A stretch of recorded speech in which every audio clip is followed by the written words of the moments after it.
Assalamu alaikum. Today we're going to have a video or assessment video of a student, and it is actually a mock test video. How is she appearing and how is she performing? We have to judge that right now. It will be very useful for you if you have the same capacity to speak English.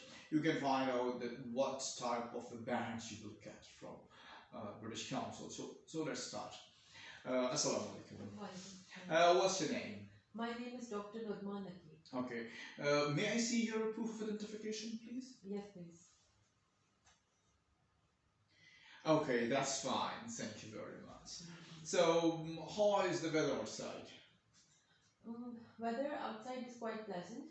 There seems to be a quite sunny day, and a wind is blowing very smoothly. Birds are chirping, and it seems like that there is a chance of rainfall in the evening. Okay.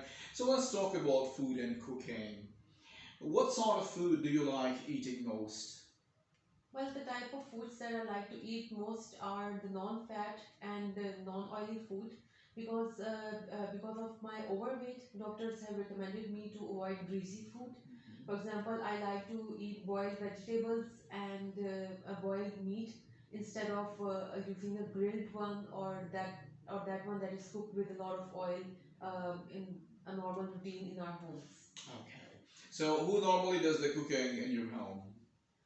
Um, there is an option of cooking. Either I can do a cooking or my mother does. But as she's a better cook than me and she knows what is the taste quality of every person in home, so she cooks most oftenly. Okay. And do you watch cookery programs on TV and why? Well, I think previously when I was a little bit weak in the cooking expertise, I was not quite well expert in cooking. So used to watch cookery programs on television. Like there was a one channel, its name was Masala TV, and they showed numerous of the programs on cooking. Either that was cooking on the normal daily routine or special desserts cooking or the cooking of for various events. But now I remain most of the time busy, so I don't find much time to look at those programs. Okay. So in general, do you prefer eating out or eating at home? Well, according to my perception, previously when there was more opportunities for us to go outside and enjoy eating, we used to go. But these days, due to the corona pandemic and due to an alarming situation in the country, it is not feasible to go outside. So I prefer to eat inside. Okay. Okay, viewers, now you have seen that she has used the R method in part 1. It was really a great effort, I would like to say. Then she used some uncommon words like precisely, but there was only one mistake that in the last section, the last question, she said, according to my perception. The question was, in general, do you prefer eating out or eating at home? Then she could say that, according to my observation, or she can say, I have planned to go out, or she could say that whenever I get time, then I go out. So you need a very good initiator to speak proper English. First of all, listen the question carefully, then try to find out how many postulate does that particular question have. And later on, you should initiate your answer. For every answer, you need an initiator. You need to add connectors. You need to add your feelings and expressions. And you should also keep in mind that you have to paraphrase. And in part 1, try to follow the R method. So I suggest that in the part 1, you can get band 7 in part 1. Alright? So let's talk about the part 2. Here's the topic on the screen right now instead of giving to you in your hand, and you can make hints about that topic for 1 minute, and after that you have to speak on the topic for 2 minutes non-stop. So the topic is describe a house or apartment that someone you know lives in. You should say whose house or apartment this is, where the house or apartment is, and what it looks like inside, and explain what you like or dislike about this house, person's house. So your hint making time starts now. Please stop writing. Now you have to speak on the topic for 2 minutes non-stop. Okay. Thank you, sir, for providing me an opportunity to talk to you about a house which I really admire in my real life. Well, the house about which I'm going to talk about today is my uncle's house. His name is Mr. Mohammed Anwarul Haq, and that house is in the Sharman colony. That is on the backside of the Tea Ground, one of the very popular area in our city. And it is very the inside of the house is very artistic. It seems to be like it is built on the basis of traditional methodology. Like it has got a front yard, a backyard, a porch, a balcony, or a terrace, and it has got a big kitchen. There are two master bedrooms in the house, and they have also got the facilities for entertainment, football, and table tennis inside the house. So I think that I like that house very much, especially because it has got all the qualities of a house that need to be fulfilled or that are required for a family because they are a family of 5 members, and he being a doctor knows very well that what are the requirements of everybody in the family. So he has tried to cater the needs of every member of the family. But the one thing that I don't like about that house is that it is very big. And sometimes when you are upstairs or when you are in other corner of the house, you feel that you are quite aloof or you are far away from the living room or from where majority of the people are sitting. So in a way, I think that big houses, no doubt, big houses should be built because they fulfill all the requirements. But a house that is of middle standard or is not quite big enough would be more sufficient for a family of 5 members. Thank you very much. Okay, now viewers, I would like to say something about her approach. Yes, your approach was really good in attempting the part two, and you have to answer all those questions, which are the sub questions, and you answered all. But keep in mind, the last line is actually the emphasized line. They say that explain why you like or dislike.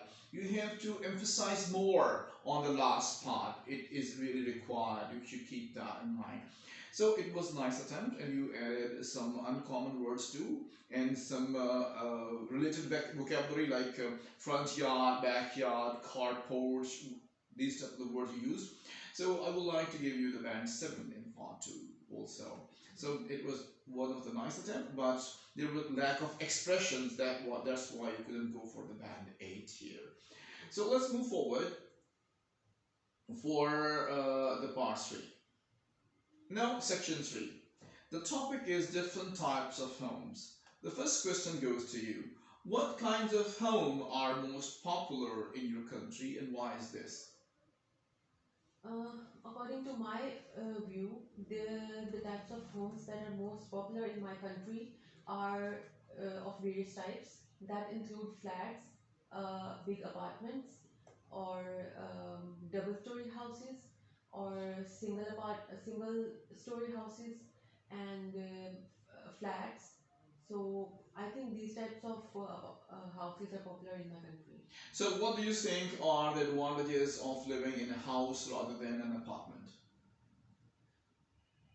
Mm, I am not rather sure about the difference as I live in a house myself, or a majority of the houses in my neighborhood are also a house, not a flat or an apartment. But I think that apartments are for a small family, and they are not very widespread. And the people who like spacious houses or who prefer to put a lot of things in their house or to or for a big family, I think the houses would be better. So in my case also, I think that it is better to live in a house as compared to an apartment. Okay. So, do you think that everyone would like to live in a larger home, and why is that? According to my perception, majority of the people think that they must have a good living. So for that, the first thing that comes to our mind is that we should have a big house because everyone wants to do some sort of pomp and show and to show others that how much wealth he has. So in that case, I can say that the big houses, everyone would be liking big houses in the future. And also because there has become a trend of doing functions and parties in the houses these days. That may be on special occasions, or that may be generally any personal, that may be of personal matter. So for that purpose, I think everyone would like to have big houses. Okay, and now let's talk about some other questions. Finding a place to live. How easy is it to find a place to live in your country? If I talk about in my area, where majority of the people are quite educated and literate, so there are special housing offices that deal with the matter of buying and selling property. So property houses, I mean, build offices. So there is not a big issue of buying a property in my or buying a house in my area. So I think people would be referring to those people for to those persons that are specified for buying and selling property. Okay, thank you. Do you think it is better to rent or to buy a place to live, and why? Um, well, generally, people who can afford, they go for buying their own house, or they prefer to build their own house. But if their circumstances are such that they cannot afford their own living, then they go for living on a rented house. So, because everyone has to live somewhere, they can't just rely on their relatives or their family members to live. So I think that it depends upon the circumstances, needs, and feasibility of every person, that which type of living he can purchase. Either if he's capable, then he can buy a house, and if he's not, I think he would go for a rented house. Okay, thank you very much. That is the end of the test. But before the end, I would like to say that in part 3 you have to use two methods. Method 1 is opinion, reason, effect, and solution method. Okay? PCESR: Yes. problem, cause, effect, a solution, and related Yes, problems. I have told you. This is the second method which you are using. Yes. There's a problem about showing the problem method, and that is about opinion methods. So I have asked you the opinion questions most of the time. So you have to find out what type of the question is always there. And in your mind, you should keep in mind that now I'm gonna explain the opinion. Now I'm gonna switch to the reason. Now I'm gonna switch to the effects, and then you have to transform yourself to explaining the effects too, and also the solution related problem. So this is really required. You should focus on this and try to speak at length. Try to add more words. Yes, of course, your words were good, but as good words are required, they were not present over there. So try to add more words and add expressions also. It is really required. I would like to give you 6.5 over here in this. Okay. Okay? Yeah. So thank you very much. That's the best. Yeah. Okay, viewers, you have seen that there was Dr. Nudma, and she was giving a mock test. She attempted in a very good way, but keep in mind while you are attempting yourself in speaking or something in mock test or in the original test, one thing should be in the brain. That is, you have to speak more. Try to use as many good words as you have. Try to boost your English there, and try to show the potential to speak English. You should use variety of structures, grammatical structures. You need to add simple, complex, compound, compound, complex structures. You have to add being, could, would, should. If Dr. Nudma would add being, could, would, should, must, has to, have to structure, then she may get to band 8 or 8.5, and by adding something more, expressions and feelings. And if she would become a storyteller, then she will get man even 9 in IELTS. So keep all these tricks in your mind. Thank you very much, and keep following us. Allah Hafiz. Assalamu alaikum.